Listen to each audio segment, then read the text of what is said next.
Tales by Mzee Mtembezi, an invitation in East Africa. Last year, I was sitting outside JA Hotel in Mwanza, just relaxing, having a beer and watching the street scene. And suddenly this youth came in to the grounds of the hotel with a bicycle. And on the back of the bicycle was a grinding machine for knives. And he went up to the kitchen and asked if there was any knives that needed grinded. He got some and started grinding them on the back of the bicycle. And I was fascinated. I saw all the sparks flying. And then afterwards, he said, "Sir, you were watching me." I said, "Yes." He said, "Would you like to take a photograph?" And then we began to talk. His name is Renard. And one of the most dangerous things someone can say to me is, "Sir, if you happen to be in my area, would you come next time to my village?" So I said yes. And that was June, beginning of June last year. And then this year, in February, I made the journey back into East Africa, and not to Mwanza, but to Arusha. And I said to Renard, I'll meet him in Kahama. Kahama from Moshi, where I was the previous night, is about a 6 or 7 hour journey to Singida, where I did an overnight, and then up to Kahama is another journey. The next morning in Kahama, Renard met me and said, "Look, we're going to go off tomorrow to the village." And of course I say, "Well, how far?" He says, "Not too far." But of course all the buses start there at 6 o'clock in the morning. I was up at 4 to get ready to the bus stop, into the bus. And it's not like a luxury bus in the UK.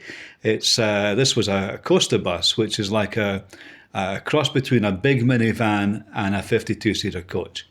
And the configuration is 2 seats on one side and 3 on the other, and you're really a bit squashed. You've got no leg room. I've got a bit of a gammy leg, so I thought, right, let's forget about it. Let's just throw this journey.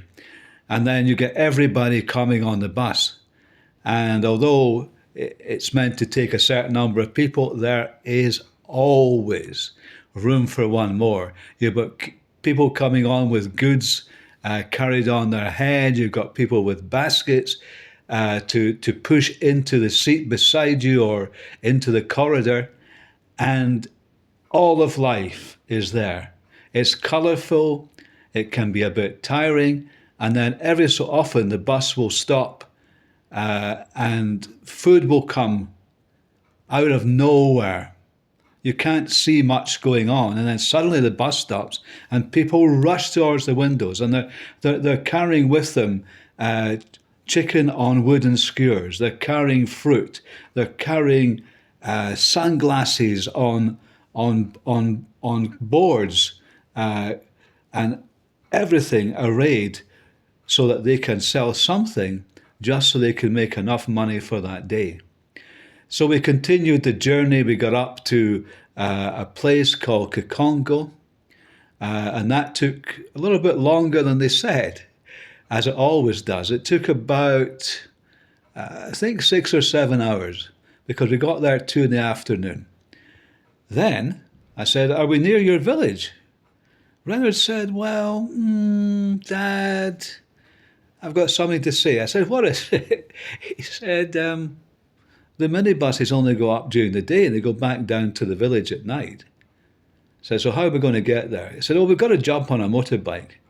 I've got a case, I've got a rucksack, I've got a stick." So anyway, that's what had to be done. All the luggage went on one bike, thank goodness, apart from my rucksack. And Renard went on the bike with the luggage. I went on the bike with the rucksack, and over this red earth road.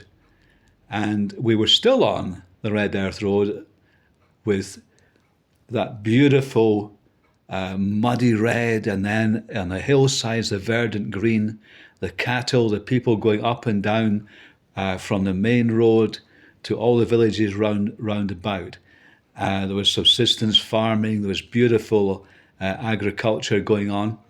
Then eventually we got into what was probably one of the larger villages in the area. And I said to Reynolds, is this where your parents stay? He said, no. He said, this is the only place that we can stay overnight before taking another motorbike to go and visit his parents. So we stopped, we went to the guest house. Thank goodness the bed was clean. I can't really stoop very much when I sit down, but there was only African-style toilet, but I managed to make that work, and a bucket shower.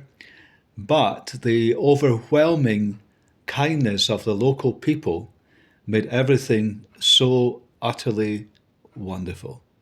I walked into the village just before it got dark in the evening, and there was people making one of the favourite staple foods called chips my eye. It's basically a chip omelette.